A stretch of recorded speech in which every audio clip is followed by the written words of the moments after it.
मुख्यमंत्री हेमंत सोरेन के राजधानी रांची लौटते ही झारखंड में सत्ता परिवर्तन की आशंका पर आखिरकार विराम लग गया।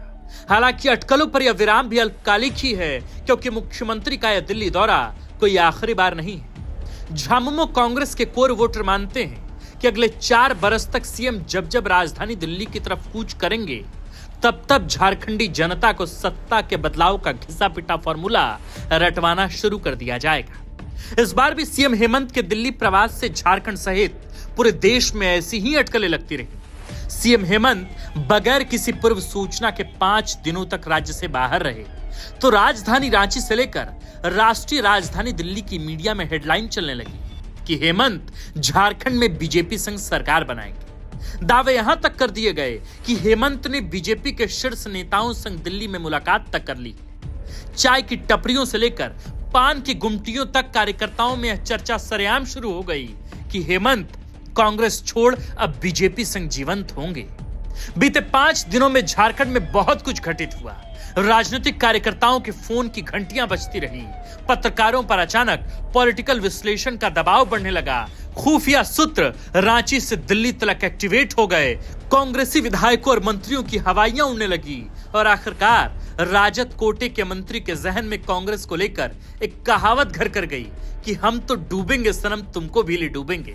झारखंड का हर व्यक्ति अपने अनुभव, अनुमान, आशंका, आत्मविश्वास और अपनी अभिव्यक्ति की स्वतंत्रता का अधिकार लिए झारखंड के संभावित नए गठजोड़ का समीकरण समझा रहा था। अफवाहों के बाजार गर्म हो ही रहे थे कि सीएम हेमंत के रांची वापस लौटने की खबर आ गई। सीएम हेमंत के साथ पत्नी कल्पना मुर्मू सोरेन मौजूद थी। मीडिया के कैमरे की चमकती फ्लैश और बाइट लेने को आतुर पत्रकारों के माइक के ठीक सामने सीएम हेमंत का कारकेड 3 दिसंबर की शाम बिरसा मुंडा एयरपोर्ट से कांके स्थित मुख्यमंत्री आवास की तरफ रवाना हो गया। सीएम हेमंत ने अफवाहों और कयासों पर बिल्कुल चुप्पी साधे रखी, न कोई बयान जारी किया, न मीडिया के सामने आए। झामुमो ने एक्स हैंडल पर बस इतना लिखा कि झारखंड झुकेगा नहीं। एक और एक्स हैंडल से लिखा गया कि हाथी, घोड़े, तोप, तलवारें, फौज भी तेरी सारी है, जंजीरों में जकड़ा राजा मेरा फिर भी सब पर भारी है। बहरहाल अब अगली सुबह तक का इंतजार था। पिछले 5 दिनों के धुंध के छटने का समय आ चुका था। दिसंबर की ठिठुरन भरी ठंड और गिरते तापमान के बीच राजनीतिक तपिश अब आहिस्ते आहिस्ते कम होने लगी थी। सीएम हेमंत और कल्पना मुख्यमंत्री आवास में सुबह जेएसएससी सीजीएल के अभ्यर्थियों से मिले। कल्पना मंच पर खड़ी रही, हेमंत सर झुकाए नवांकुरों की बधाई स्वीकार करते रहे, साथ ही माइक पकड़कर बीजेपी को इशारों में नसीहत भी दे डाली।